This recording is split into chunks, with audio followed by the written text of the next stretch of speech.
वो बहुत पसंद आएगी। जैसा आइवो ने सोचा, उसकी बेटी को वो मिस्टीरियस पाउडर बहुत ही पसंद आया। उसकी बेटी ने उस मटेरियल के साथ खेलना चालू कर दिया और उसने उस पाउडर को अपने हाथों और चेहरे पर लगा लिया, जिससे उसका पूरा चेहरा नाइट बल्ब की तरह ग्लो करने लगा। लेकिन आइवो की बेटी की मौज मस्ती ज्यादा टाइम तक नहीं चली। अपने चेहरे पर उस पाउडर को लगाने के कुछ ही मिनटों बाद वो छोटी बच्ची बहुत ही बुरी तरह से उल्टी करने लगी। और हैरानी वाली बात तो यह थी कि उसकी उल्टी से भी नीले रंग की रोशनी बाहर निकल रही थी। और वहीं दूसरी ओर अब स्क्रैप डीलर डिवेयर फेरेरा की वाइफ बहुत ही बीमार पड़ने लगी। वॉमिटिंग और डायरिया से उसका भी बुरा हाल था। वो लोकल हॉस्पिटल जाती है तो डॉक्टर ने भी उसे ये कहकर घर भेज दिया कि पक्का ये कोई एलर्जिक रिएक्शन है, कुछ दिन आराम करो, ठीक हो जाओगे। वहीं उसी रात स्क्रैप यार्ड का मालिक फेरेरा भी काफी बीमार हो गया, लेकिन फिर भी वो काम पर जाता रहा और जो सामान उसने उन चोरों से खरीदा था उस सामान की अपने बंदों से छटाई करवाने लगा। अपने काम की चीजें वो अपने पास रखता गया और बाकी बचे सामान को वो दूसरे स्क्रैप डीलर को बेच देता है। इसी तरह वो मशीन और उस मशीन का पाउडर अब पूरे गोवानिया सिटी में फैलने लगा और कुछ पार्ट्स तो शहर के बाहर भी जा चुके थे, जहां सभी लोग ये सोच रहे थे कि वो फूड पॉइजनिंग की वजह से बीमार पड़ रहे हैं। वहीं स्क्रैप यार्ड के मालिक डिवेयर फेरेरा की वाइफ मारिया के दिमाग की बत्ती जली। उसे ख्याल आया, जब से वो पाउडर और स्क्रैप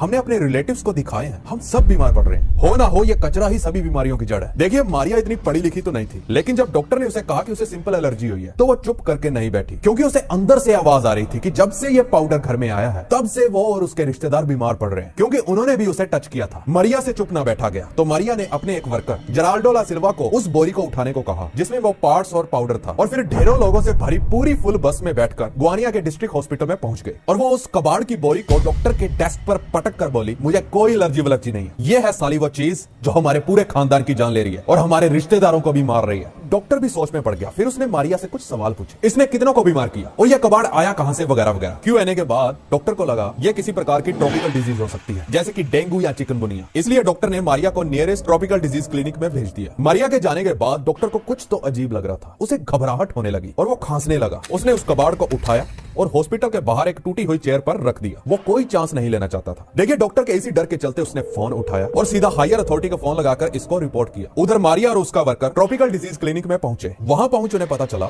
सिर्फ उन्हीं का परिवार नहीं जिनके साथ ये सब